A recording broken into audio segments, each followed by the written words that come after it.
Praise the Lord. জয় যিশু। যিশু খ্রিস্টের ভালোবাসা, আশীর্বাদ আপনাদের সবার উপরে বর্ষিত হোক।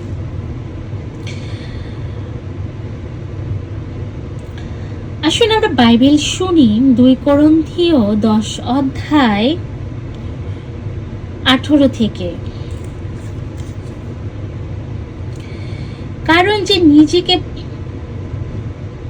কারণ যে নিজের পক্ষে সুপারিশ করে সে নয়, কিন্তু প্রভু যার পক্ষে সুপারিশ করেন সেই যোগ্য বলে প্রমাণিত হয়।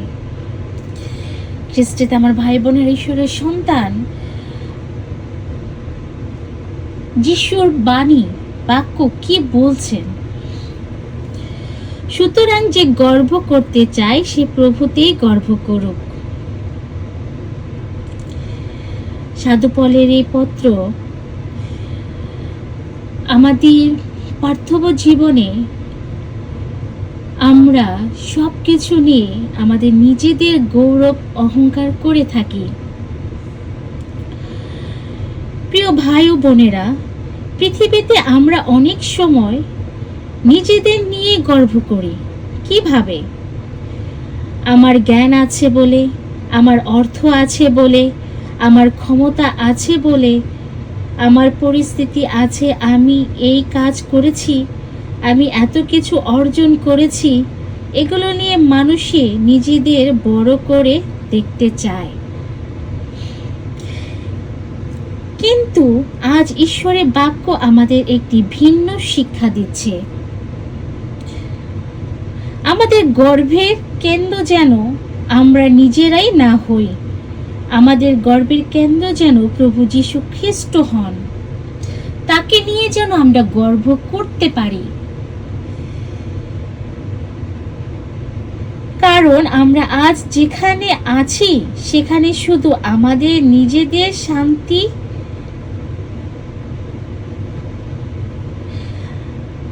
কারণ আমরা আজ যে এখানে আছি সেখানে আমরা আমাদের নিজেদের শক্তিতে আসিনি।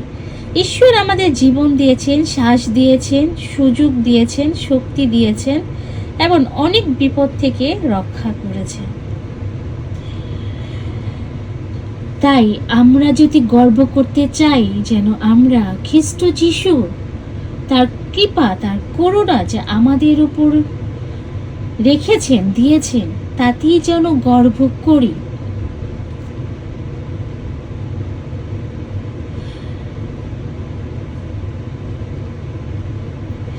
প্রিয়জনেরা, এই বাণীর আরেকটি ভিন্ন শিক্ষাই হলো নিজেকে নিয়ে বড় করে প্রমাণ করার প্রয়োজন নেই।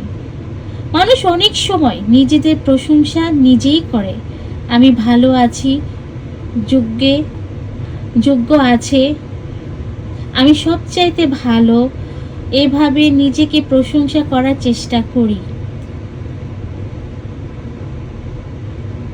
কিন্তু বাইবেল আমাদের শেখান আমাদের আসল মূল্যায়ন মানুষের কথাই নয়, প্রভুর বিচারে, প্রভুর দৃষ্টিতে আমি কতটুকু গ্রহণীয়। প্রভু আমার হৃদয় যাচাই করে দেখেন, কারণ তিনি আমাকে জানেন। মানুষ হয়তো আপনাকে ছোট করবেন, আমাকে ছোট করবে, মানুষ হয়তো আপনার কাজে মূল্যায়ন দেবে না, মানুষ হয়তো আপনার বিরুদ্ধে কথা বলবে, গজগজ করবে, আপনাকে অপমান করবে, অসন্তুষ্ট ভাব দেখাবে। কিন্তু আপনি হতাশ হবেন না, কারণ যিনি আপনাকে ডাক দিয়েছেন, যিনি আপনার হৃদয় জানেন, তিনি আপনার পরিশ্রম দেখছেন, তিনি আপনাকে চিনেন এবং ঠিক সময়ে আপনাকে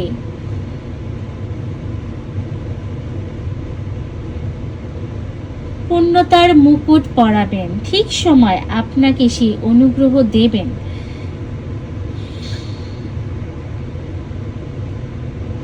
আপনাকে মানুষের সামনে নিজেকে বড় করে প্রমাণ করতে হবে না। শুধু প্রভুর সাথে সম্পর্ক ঘনিষ্ঠ রাখার চেষ্টা করতে হবে আমাদের। ঈশ্বরের সন্তান, আমাদের কাজ হোক বিশ্বস্ত থাকা ঈশ্বরের সাথে, ঈশ্বরের বাক্য পালন করা এবং বিনিময়ের সঙ্গে প্রভুর সেবা করা, বিনয় হৃদয়ের সাথে প্রভুর সেবা করা, তার সাথে যুক্ত থাকা। চার দেওয়ালের মধ্যে কতটা সময় আমি তাকে দিচ্ছি, নাকি টিভি দেখায়, নাকি গজগজে, নাকি পরিবারের সাথে গল্প করে সময় কাটিয়ে দিচ্ছি। এখন নিজেকে যাচ করার এবং চেক করার সময় এসেছে। এগুলো যখন আমরা ঠিক করব এবং প্রভুর সাথে সম্পর্কে ঘনিষ্ঠতায় ফিরে আসব, তখন সময় এলে প্রভু আপনার পক্ষে কথা বলবেন, আপনাকে উন্নতি করবেন, আপনার জন্য যা কিছু রেখেছেন তা আপনাকে পালন করাবেন। আর এখানে আজকের বাণী সবচেয়ে সুন্দর শিক্ষা, আমাদের পরিচয় আমাদের নিজেদের অর্জনে নয়, আমাদের পরিচয় প্রভুতে। তাই আজকের বাণীর আমাদের আহ্বান করছেন, নিজেকে বড় করো না, প্রভুকেই বড় করো। নিজের গৌরব খুঁজো না, প্রভুর গৌরব খুঁজো। মানুষের স্বীকৃতির জন্য ছোট না, প্রভুর সন্তুষ্টির জন্যই বাঁচো। আর মনে রাখতে হবে আমাদের, যে গর্ব করতে চায় সে প্রভুতেই গর্ব করুক। আমার এবং আপনার গর্ব যেন প্রভুতেই হয়। ঈশ্বর আমাদের প্রত্যেককে নম্র হৃদয় দেন, অহংকার থেকে রক্ষা করুন এবং আমাদের জীবন দিয়ে যেন তার নাম মহামণ্ডিত হয়। এর জন্যই তার প্রত্যেক সন্তানকে তিনি নম্র হৃদয়ে দান করেন। যীশু খ্রিস্টের বাণী এবং ভালোবাসা আপনার জীবনে পূর্ণতা নিয়ে আসুক। জয় যীশু।